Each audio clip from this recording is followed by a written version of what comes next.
Good afternoon, everyone. My name is Lauren Jackson, and this is my presentation on EDN449 for rheumatoid arthritis.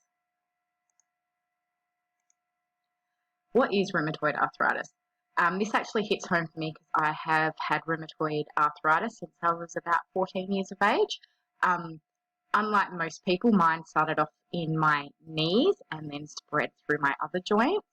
So basically, rheumatoid arthritis is a chronic inflammatory disorder where your joints build up a lot of fluid, and this is basically your immune system is attacking itself. It thinks something's wrong with it, so it puts extra fluid in your joints.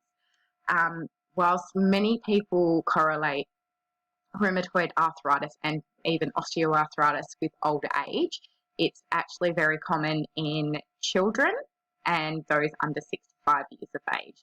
So approximately 300,000 children have been diagnosed with rheumatoid arthritis or juvenile rheumatoid arthritis. So basically what happens when you have a flare-up, all of your joints become hot, and for my description, it actually feels like a knife is being dragged through your bones and your joints. So then your joints become inflamed, you're unable to bend them, you can't sleep. At my worst point, after I had my first child, my rheumatoid arthritis was the worst it was because with pregnancy I couldn't take any of my medication. And I probably had a flare-up for about 8 months, and I wasn't able to walk. I couldn't even roll over in bed. I couldn't do anything. So even when you're not having a flare-up, when you wake up in the morning, your joints are quite stiff, and it does take a few hours of movement to kind of stretch them out so you're able to move a little bit more efficiently. After a while, without medication, if you're not taking your medication, it can actually spread throughout all of your other joints. So they have a lot of medication on the market now. So methotrexate is a low-dose chemo medication. So with that, you need to take your folic acid as well, although there are a lot more auto-injectable drugs that you can take in the last few years. So what it looks like in children. The immobility of RA in the hands can be quite prevalent in school-age children, and their ability to write, turn pages, pick up books, it honestly affects everything and just the things that you take for granted on a day-to-day basis.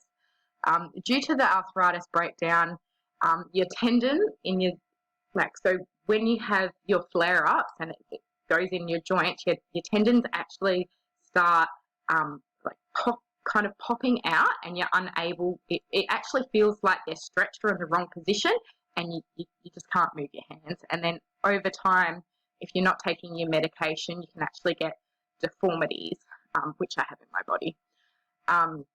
So like I said, medication is available to prevent the spreading of other joints and to minimize the severity of this condition. So if you're not taking those medications, which I wasn't aware of, it does spread to other joints. Also with arthritis, you can have brain fog and inability to move, and it does have adverse effects on your liver. However, in saying that, a lot of the treatments and medications that you take also give you fatigue, and there's just quite a lot of side effects. Teaching strategies. Okay, so this autoimmune disease can be very, very painful. It's one of those diseases where sometimes when you are sore, it doesn't actually, you can't actually tell.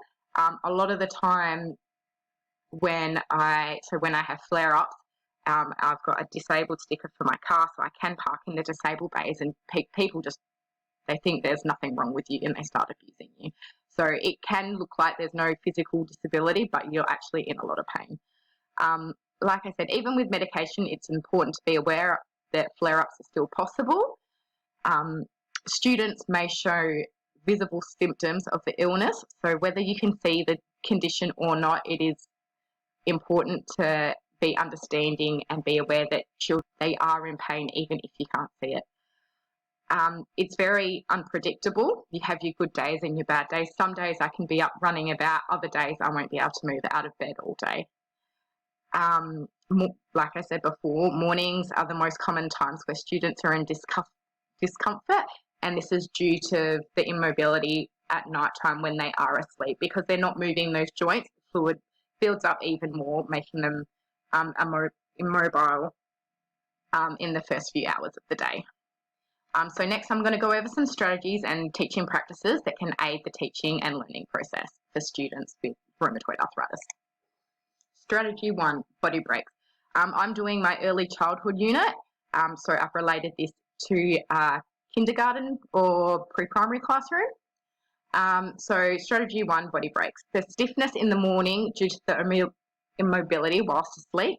So it's important to recognise that factors such as weather and that can alter the severity of the pain. So if it goes hot, cold, obviously your body reacts to that and you're going to have more swollen joints. To combat the inflammation of joints in the classroom, it's important to have a plan in place to decrease the inactivity for extended periods of time. So what this looks like in a kindergarten classroom, it has, because there are a lot of mat sessions and quite an not extended time of sitting down, but they have moments of sitting down. So I thought about just having body breaks all the time. So similar to brain breaks like we do with like Jack Harmon and things like that, but just getting up, getting the children moving. You could also have like liaise with an occupational therapist or the rheumatologist just to consolidate that you're both on the same page and doing the right things. So even if you're getting up, going for a walk around the classroom, doing some activities just to prevent the sustained sitting for a period of time.